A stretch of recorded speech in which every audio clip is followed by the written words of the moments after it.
People ask me a lot about what's the main problem in the world, talking about mental health or your human mind, etc.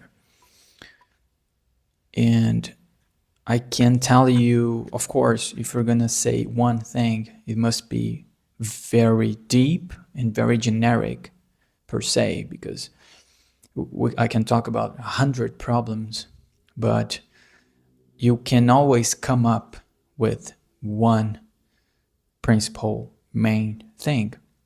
And I don't see that being discussed very often. We are discussing about routine, habits, mental disorders, anxiety, depression, ADHD, but those are reflexes of something else. And for us to be very, very generic, but at the same time very deep, we need to talk about centuries. So if you see the movement, so that's why in psychology, you need to study the past and you need to study a lot. Real psychologists know that your mind wasn't created 100 years ago. Our human minds were created million years ago, at least 120,000 years. So we are a reflection of a revolution that come up to us. When we are born, we come up with a lot of stuff that we have no control of. That's the most important thing. So in the last centuries, we had the scientific movement.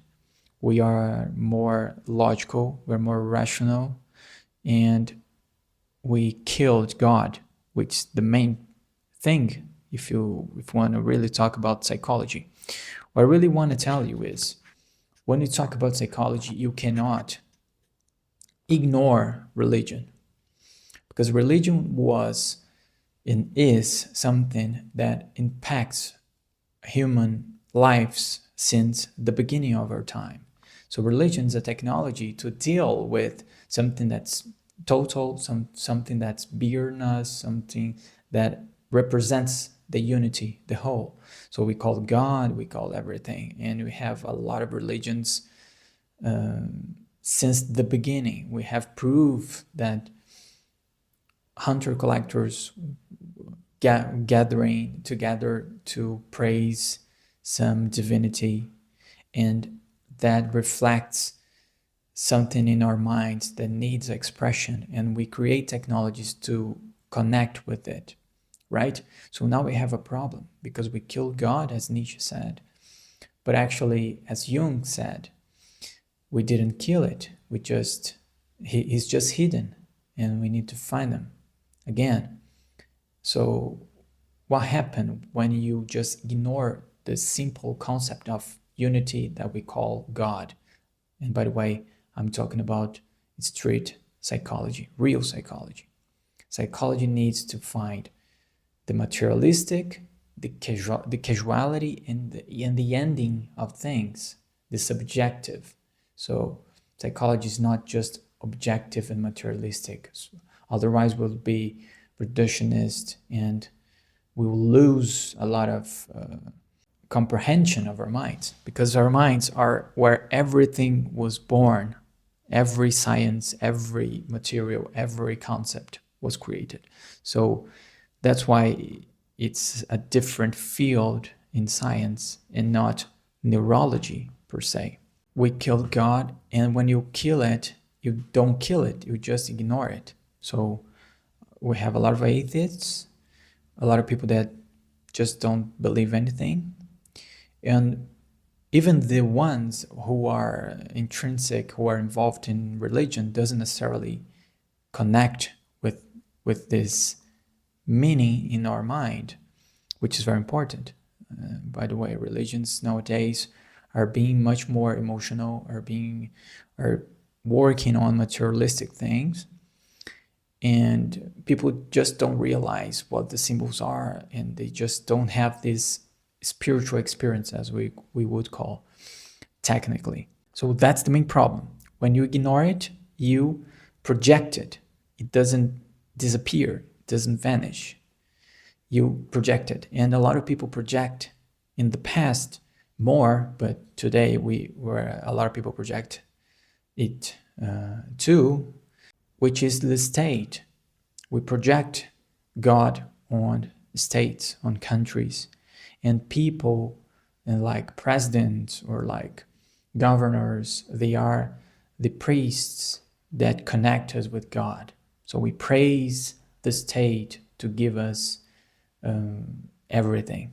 So there's a lot of cultures that work with that. A lot of cultures that are not so deep, so attached to it. But now I see the movement more and more of people looking for science as God. So now we are projecting God on science. So we think that science will solve everything. Scientists are the priests. The labs are the churches. Everything that specialists say, experts say, is a rule, and it's been used for politics and power and a lot of things that we'll give to another video. When you do such things, you corrupt this connection because you're connecting with the exterior. And your human mind has a lot of movements, and one of them is the exterior movement and the interior movement. Somehow I don't make the rules. Somehow human mind needs to connect to something interior, which is like the basis, the culture of the universe and the humanity, where we come up, where we were born, of this totality. And we need to connect it again. We need to drink a sip of it and internalize that and externalize that feeling. So we are kind of an antenna. We are an intermediary between the spiritual stuff and the exterior stuff. That was very, very known for hundreds of years, for thousands of years, and we lost it because, of course, we made the movement from science. And when we make the movement on contrary of what was expected in the past, you have to be a little bit radical. But now we're in the time where if you want mental health, that's what I'm talking about. If you want to be good, if you want to be in peace, if you want to work, if you want to get your energy again, you will have to make the movement. And I'm not saying you have to have a religion, but you cannot tell everything is energy because it's too broad. It's not deep, it's not consolidated on a live symbol.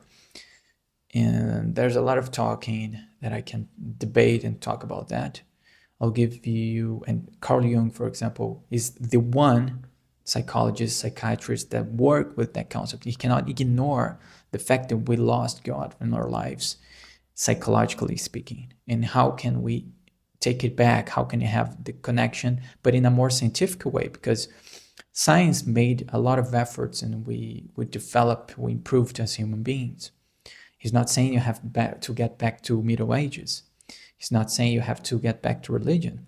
He's just saying that this spiritual connection which religion worked with is very important for our lives, cannot be ignored. And a lot of this neurosis that we live in, a lot of anxiety, a lot of stress, a lot of depression, a lot of lack of energy, has a deep meaning that we need to connect again with this spiritual thing that's individually. It's an individual aspect. And then it will start to gain energy again, stop the neurosis to regress to a past where it's coming up with childhood traumas. So the river can flow again and you can have your life again with meaning. The meaning that you don't choose, the meaning that you kind of obey. Carl Jung's the only psychology that doesn't praise the ego. He knows that ego is just a part of your psyche, of your mind. People have difficulty nowadays to even think about mind. People are just saying brains. Brain is the hardware. The human mind is phenomena that is called software of our mind. So if you giving this analogy with a computer, smartphone, a laptop, you have the hardware and the software. And as I've seen in a lot of sessions, more than 20,000 sessions here, 99% of people doesn't have a hardware problem. So I have a lot of things to talk. I will finish this video with this kind of information. So let that sink in, and we'll see you in another video. Consider subscribing. See you soon.